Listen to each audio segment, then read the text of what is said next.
Welcome to simple சமையல். இன்றைக்கி எப்படி கருப்பு சுண்டல் பண்ணுறதுன்னு பார்க்கலாம் வாங்க. இது ரொம்ப ப்ரோட்டீன் ரிச்சான ஃபுட்டு. ஈவினிங் வந்து நீங்கள் குழந்தைங்களுக்குலாம் ஸ்நாக்ஸாக கொடுக்கலாம், பெரியவங்களும் சாப்பிட்லாம், பிரசாதமும் சாமிக்கு பண்ணி படைக்கலாம். ஒரு பவுலில் 200 கிராம் சுண்டல் எடுத்துக்கோங்க. அதை நல்லா கழுவிட்டு 1.5 கிளாஸ் தண்ணி சேர்த்துக்கோங்க. 8 மணி நேரம் இல்லைன்னா ஓவர் நைட் ஊற வச்சுடுங்க. அடுத்த நாள் நீங்கள் ஓப்பன் பண்ணி பார்த்தீங்கன்னா நல்லா இப்படி உப்பி இருக்கும். இந்த சன்னா ஊற வச்ச சன்னா வந்து ப்ரெஷர் குக்கருக்கு ட்ரான்ஸ்ஃபர் பண்ணிவிடுங்க. ஒரு 1/2 கிளாஸ் இல்லை 1 கிளாஸ் தண்ணி சேர்த்துக்கோங்க எக்ஸ்ட்ராவாக. இது கூட 1/2 டேபிள் ஸ்பூன் உப்பு சேர்த்துக்கோங்க. நல்லா கலந்து விடுங்க. இது ஒரு கொதி வந்தப்புறம் குக்கர் மூடிட்டு 5-6 விசில்ஸ் வச்சு எடுத்துருங்க. ஓப்பன் பண்ணிவிட்டு ஸ்ட்ரெயின் பண்ணுங்கள். இந்த மாதிரி சுண்டல் வெந்திருக்கணும். அப்புறம் ஒரு பேனில் 2 டேபிள் ஸ்பூன் எண்ணெய் ஊற்றிக்கோங்க.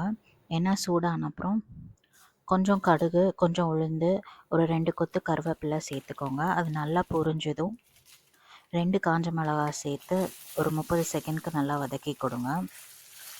இதோட ஒரு 150 கிராம் சின்ன வெங்காயம் சேர்த்துக்கோங்க. ஒரு 2 நிமிஷத்துக்கு வதக்கி கொடுங்க. உங்ககிட்ட பெரிய வெங்காயம் இருந்தால் பெரிய வெங்காயம் சேர்த்துக்கலாம். இந்த மாதிரி வெங்காயம் கொஞ்சம் கலர் மாறுற வரைக்கும் வதக்கி கொடுங்க.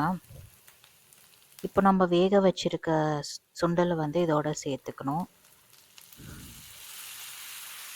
சுண்டல் சேர்த்துட்டு ஒரு 2 நிமிஷம் போல் நல்லா வதக்கி கொடுங்க.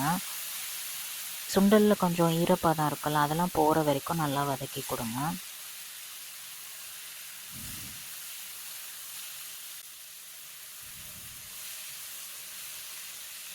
ஈவனாக அதை ஸ்ப்ரெட் பண்ணி விட்டுட்டு ஒரு 2 டேபிள் ஸ்பூன் திருவண்ணா தேங்காய் இல்லைன்னா டெசிகேட்டட் கோகோனட் சேர்த்துட்டு கலந்து விடுங்க.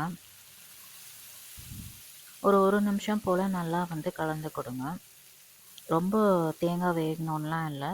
நீங்கள் கலந்து கொடுத்தப்புறம் நீங்கள் ஸ்விட்ச் ஆஃப் பண்ணிடலாம். ஸ்விட்ச் ஆஃப் பண்ணிவிட்டு இந்த ஸ்டேஜில் சுட சுட சர்வ் பண்ணுங்கள். தேங்க்ஸ் ஃபார் வாட்சிங்.